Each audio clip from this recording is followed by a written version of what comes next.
మనకి శరీరంలో బాగా ఎండలో తిరిగినప్పుడు గానీ, లేదా వేసవికాలం ఎండలు బాగా తిరిగి వచ్చి, అలాంటి సిట్యుయేషన్‌లో గానీ, లేదా బాగా ఏదైనా చట్నీలు గానీ, కారం కారంగా తినటం వల్లప్పుడు గానీ, మనకి యూరిన్‌లో మంట చేసినట్లుగా ఇబ్బంది పడుతుంది. మరి అలాంటి సిట్యుయేషన్‌లో క్విక్ రిలీఫ్‌గా ఏం చేయాలి? సో, జనరల్‌గా మన శరీరంలో రక్త ప్రసరణ అనేది ఫాస్ట్‌గా జరగాలి అంటే, రక్త ప్రసరణ టాపిక్ ఎందుకు తీశానంటే, మన యూరిన్‌లోకి వెళ్ళిన ఏదైతే యూరిన్ ఉందో, బ్లాడర్‌లోకి వెళ్ళిన యూరిన్ ఏదైతే ఉందో, అది ఎక్కువగా మంట రూపంలో వెళ్ళుంటది. అందుకే మనకు ఆ ప్లేస్‌లో ఇబ్బంది పెడుతుంది.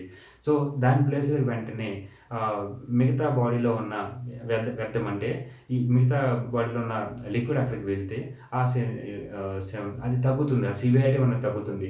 అలా తగ్గించాలంటే, మన రక్త ప్రసరణ ఫాస్ట్‌గా జరగాలంటే, లోపల జీవక్రియ ఫాస్ట్‌గా జరగాలంటే, తీపి అనేది ఫాస్ట్‌గా ఆ పని చేపిస్తుంది.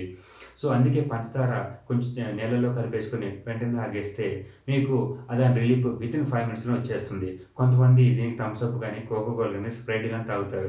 అది కూడా తీపి కంటెంట్ ఎక్కువగా ఉండటం వల్ల వెంటనే అక్కడికెళ్ళి మీకు రిలీఫ్ ఇచ్చే అవకాశం ఉంటుంది.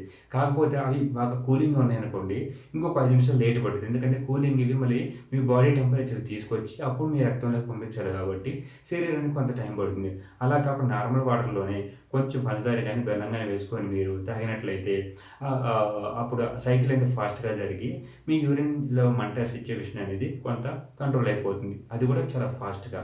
మరి పంచదార, బెల్లం తినమని చెప్పాను కదా! తీపి తినాలంటే మంచిది కాదు కదా శరీరానికంటే.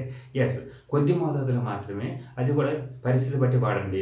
పంచదార అనేది అత్యంత దారుణమైన స్థితిని శరీరానికి కలిగిస్తుంది. ఎందుకంటే శరీరంలో ఉన్న పోషకాలన్నింటినీ తీసి పడేస్తుంది. అది చాలా డేంజరు. ఫస్ట్ మీకు పంచదార ఎక్కువగా వాడటం వల్ల ముందు జలుబు చేస్తుంది. ఆ తర్వాత జ్వరం వస్తుంది. ఆ తర్వాత వచ్చే సమస్యలన్నీ మీకు తెలుసు. కావున పంచదార మీ జీవితంలో వాడొద్దు. కుదిరితే బెల్లం వాడండి. అత్యవసర పరిస్థితిలో ఒక స్పూన్ పంచదార వాడి మీ శరీరంలో వేడిని తగ్గించుకోండి అంతే.